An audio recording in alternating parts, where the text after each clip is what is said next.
Ya, saya ulang sedikit. Tadi suhu dan termodinamika, di mana suhu itu adalah besaran yang menyatakan kandungan energi kinetik dalam suatu benda. Ya, dalam sistem internasional dikenal dalam derajat Celcius dan Kelvin, di mana Celcius itu arbitrary atau eh, perjanjian ya, di mana 0 derajat Celcius itu adalah suhu di mana air membeku, dan 100 derajat Celcius adalah ketika air mendidih. Jadi dibagi 100 skala pada itu.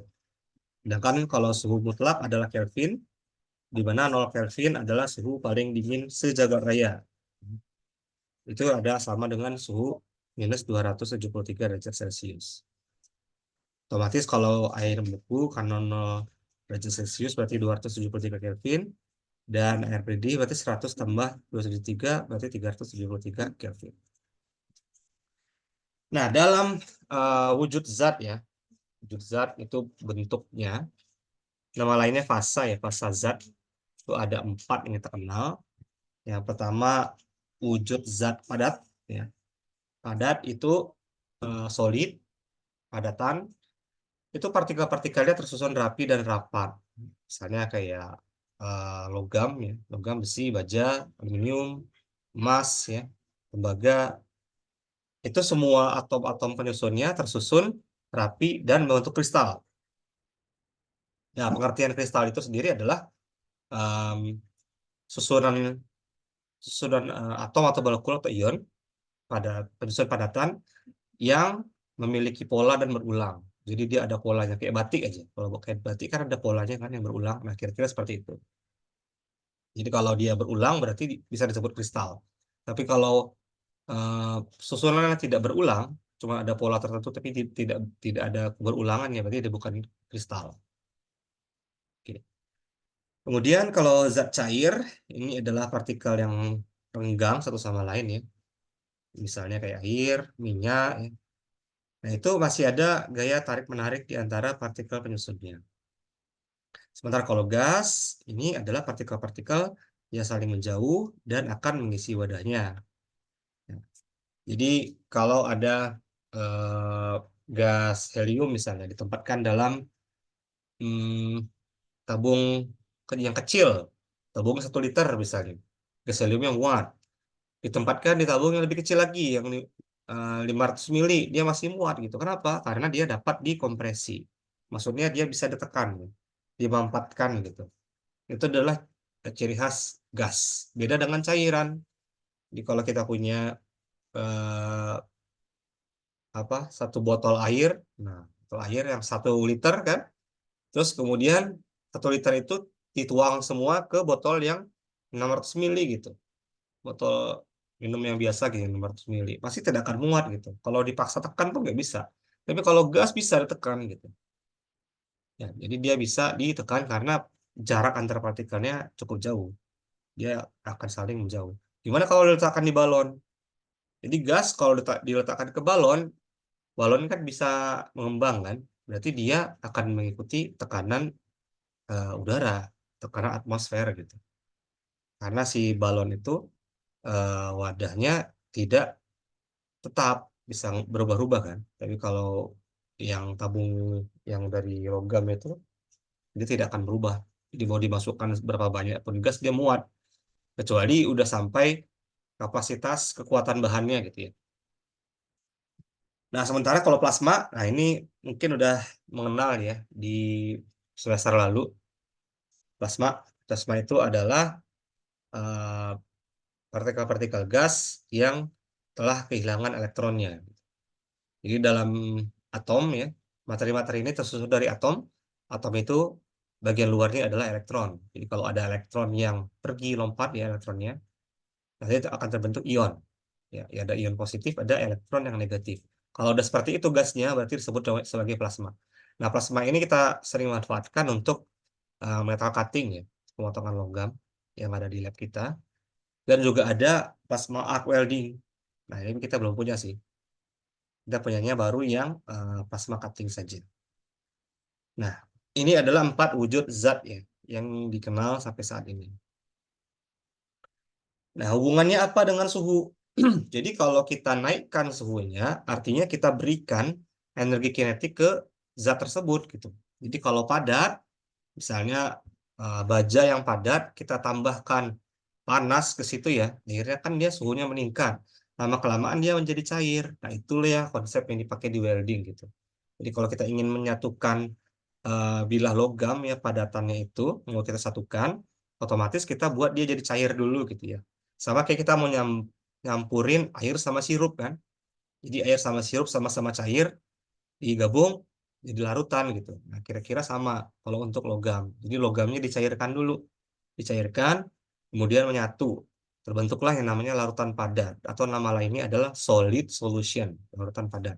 Ya. Nah, si padatan itu kalau dikasih panas terus, terus apa namanya? Tekanannya diturunkan ya, nanti dia akan menjadi uap. Jadi uap. Jadi syarat suatu cairan menjadi gas itu suhunya naik dan eh, tekanannya harus turun. Tekanan itu kan artinya eh, diberikan gaya agar dia makin rapat ya. Jadi kalau gasnya rapat, dia sulit menjadi gas gitu ya, partikelnya rapat-rapat. Tapi kalau partikelnya saling menjauh, itu bisa dicapai dengan diturunkanlah tekanan gasnya. Oke. Namanya ya daripada ke cair namanya mencair, cair ke gas namanya menguap. Nah, begitu juga sebaliknya. Gas ke cair namanya mengembun, cair ke padat namanya membeku. Gitu ya. Nah, ini prosesnya terjadi pada satu suhu yang sama gitu. Jadi padat ke cair maupun cair ke padat itu berada pada kesetimbangan, dia bolak-balik. Suhunya tetap terjadi pada titik beku TF ya, freezing temperature. Begitu juga dengan fenomena yang cairan menguap. Maksudnya ketika dia mendidih ya. Nah, cairan menguap dan setimbang dengan yang gas yang mengembun gitu balik. Itu namanya dia terjadi pada titik didih atau boiling temperature. Oke. Nah, arahnya gimana? Dari padat ke cair ke gas itu membutuhkan atau menyerap energi. Jadi kalau padatan kita berikan energi dia akan jadi cair, kita berikan energi lagi dia akan jadi gas. Tapi kalau sebaliknya dia akan lepas energi. Nah, prinsip ini dipakai juga di kulkas ya, di kulkas. Jadi kalau tahu kulkas sama AC lah, AC. Kan teman-teman tahu ya, di kulkas sama AC ada zat yang namanya freon ya. Freon. Jadi kalau kita pakai kulkas, kulkasnya kurang dingin, atau AC lah, AC kurang dingin udah lama ya, pasti tukang AC-nya bilang, oh ini freonnya habis bang, katanya. Mau ditambah nggak freonnya? Nah, itu nama zatnya freon. Freon itu bentuknya cairan yang gampang sekali menguap. Kenapa dia gampang menguap? Karena dia gampang menyerap energi ini. Gitu. Jadi prinsipnya kerjanya gimana? Misalnya kulkas. Kulkas itu supaya dingin, berarti kita harus buang panas di dalamnya kan. Panasnya dibuang keluar. Nah, panasnya itu supaya dibuang keluar, diambillah sama freon gitu. Jadi freon cair menyerap panas dari kulkas, freonnya menguap.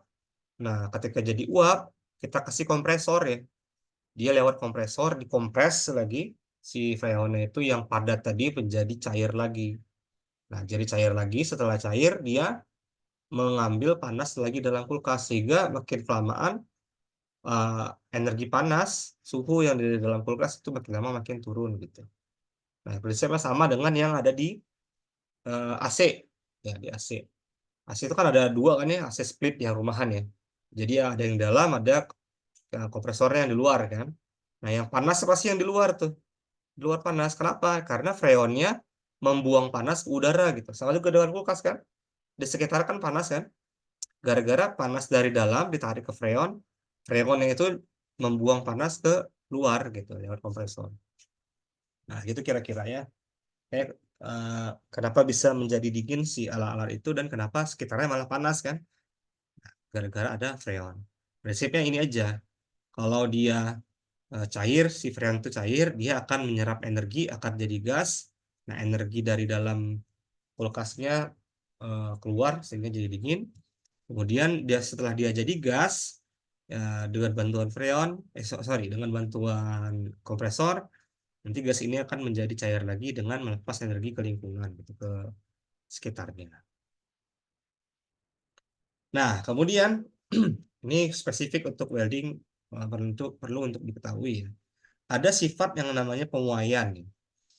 Pemuaian itu terjadi ketika suatu benda menerima atau menyerap panas ya. Nah, ada tiga aspek. Kalau pemuaiannya terjadi satu dimensi, namanya pemuaian panjang. Terjadi dua dimensi, namanya pemuaian luas. Terjadi tiga dimensi, namanya pemuaian volume. Nah, bayangin kalau misalnya eh, apa ya, sendok. Sendok kita itu kalau terlalu panas, sebenarnya dia bisa memanjang tuh sedikit. Sedikit aja panjangannya, tergantung ini ya, koefisien muai panjang dan berapa besar kenaikan suhunya gitu. Tapi setelah dia panas menjadi dingin lagi dan nyusut gitu. Jadi prinsipnya gini, satu benda kalau dikasih panas dia akan memuai, membesar, tapi kalau dia mendingin dia akan nyusut lagi. Nah, kenapa bisa terjadi seperti itu? Gara-gara si atom-atomnya itu dia makin bergerak makin besar ya, bergeraknya makin acak, makin jauh gitu, saling menjauh. Karena saling menjauh dia jadi renggang, terjadilah pemuaian gitu. Prinsip ini terjadi juga di gas ya.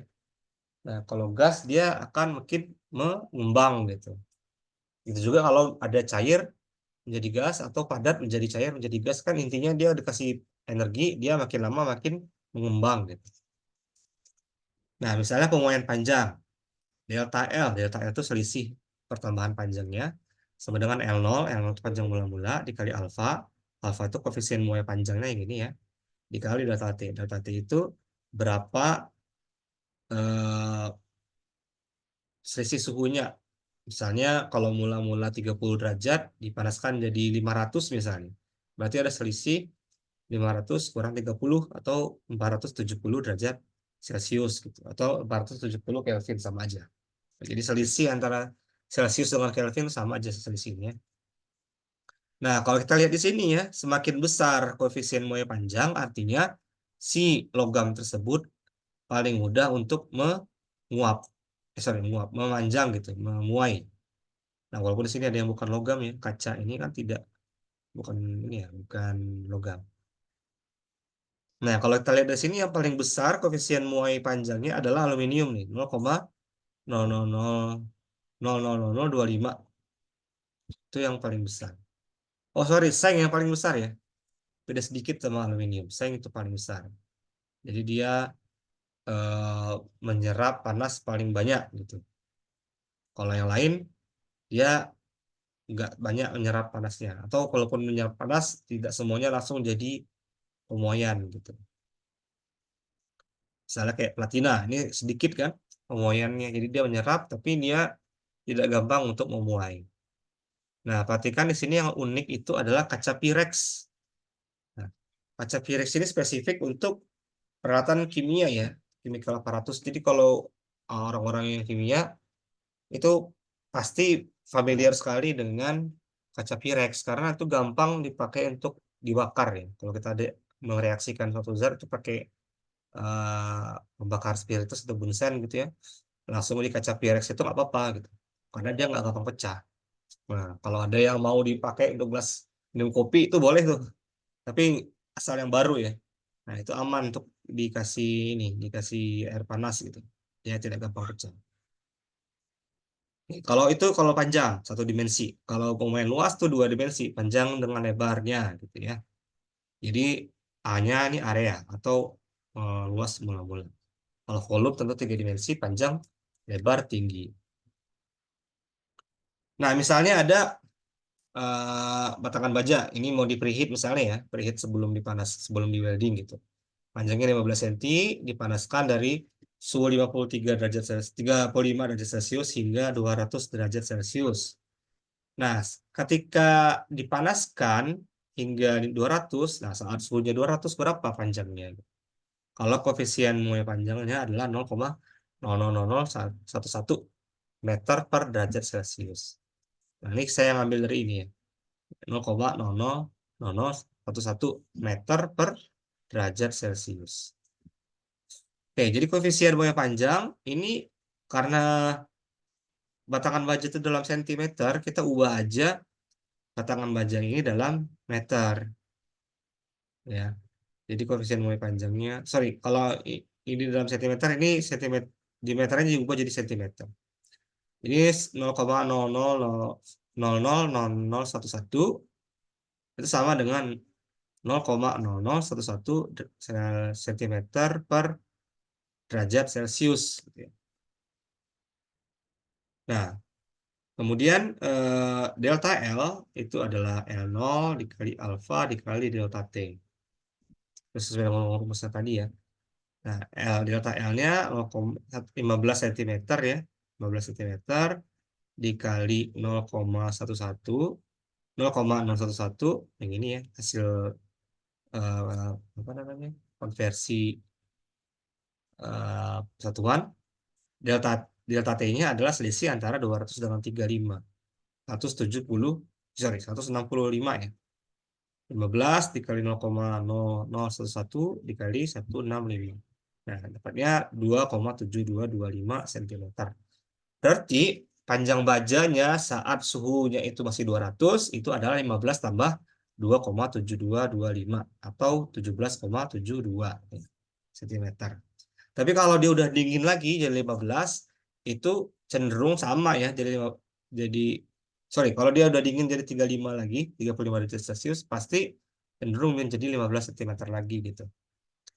Nah, peristiwa ini yang kadang sering jadi perhatian di perlakuan panas atau heat treatment ya, di preheat maupun PWHT atau post weld heat treatment gitu. Kenapa? Karena kalau kita ngelas suatu zat itu pasti suatu benda ya atau logam kan nanti memuai kan. Nah, masalahnya memuainya itu dia nggak merata karena yang kita panaskan itu cuma di satu titik di sambungannya aja gitu. Yang di pinggir-pinggirnya kan jauh kan. Beda kalau kita masukin ke oven atau ke tungku gitu, semuanya jadi panas gitu. Atau kita bakar dengan torch gitu, di semuanya disamain gitu. Ini enggak ya. Ini cuma di satu titik aja. Nah, mungkin sering lihat yang habis kelas groove ya, pipa yang sorry, plat yang groove, karena dia tidak diberikan perlakuan panas apa-apa pasti nanti arusnya sambungannya lurus jadi bengkok gini kan, terdistorsi terdistorsi gitu. Nah, itu gara-gara ada eh, kecepatan pendinginan yang tidak sama. Jadi prinsipnya gini, kalau dikasih panas dia memuai, ya kan, kemudian ketika dingin dia menyusut.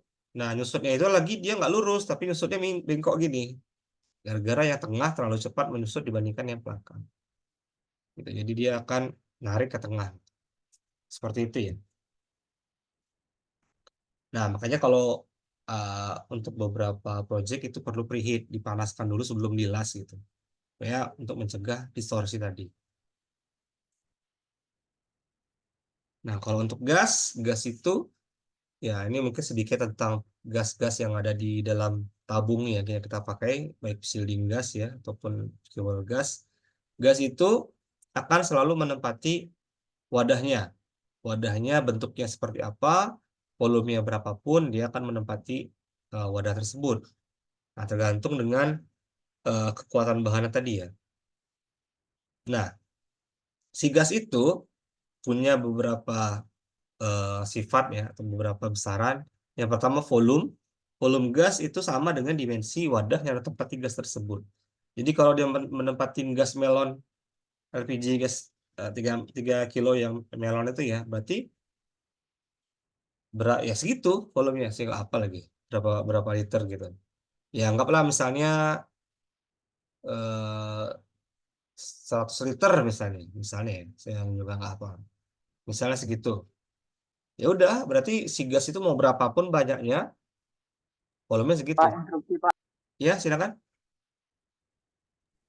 Ini Pak, nanti kami lewat 10 belajar MTK Pak, via Zoom juga Pak. Apa lewat 10? Ini Zoom MTK Pak. 8 lewat 10. Iya Pak. Oh iya, sebentar lagi lah ya. Oke. Oke, terima kasih telah diingatkan. Ya, jadi ini akan saya Sama Pak. cepat-cepatin aja ya. Jadi ada gas memiliki volume, volume itu adalah dimensi wadahnya, kemudian tekanan itu adalah gaya yang diberikan gas pada wadahnya dari dalam ya. Jadi semakin banyak gasnya dia akan memberikan tekanan keluar. Kemudian sifatnya gas itu akan selalu berbanding terbalik dengan akan berbanding terbalik volume dengan tekanannya gitu.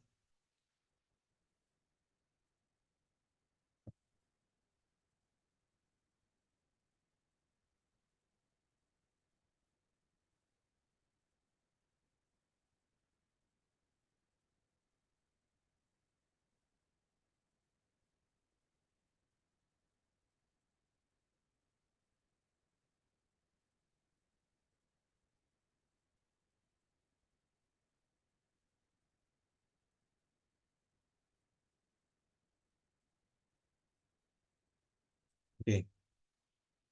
Kemudian nggak usah.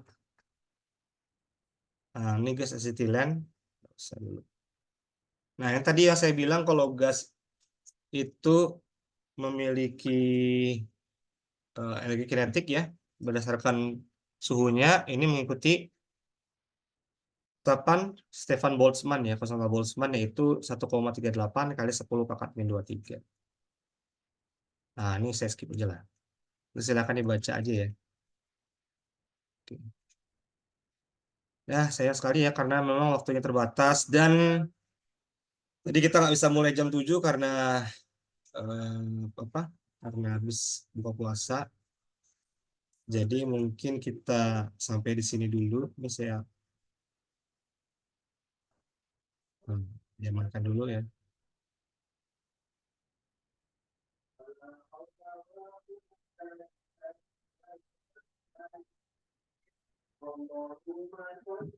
Sebentar.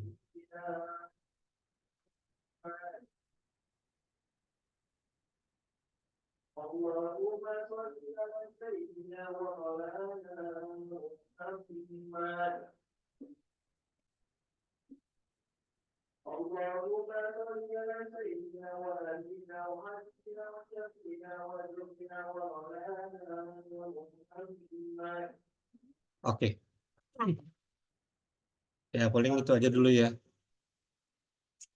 materi kita. Ya maaf agak terpotong karena toh juga sebenarnya materinya sedikit.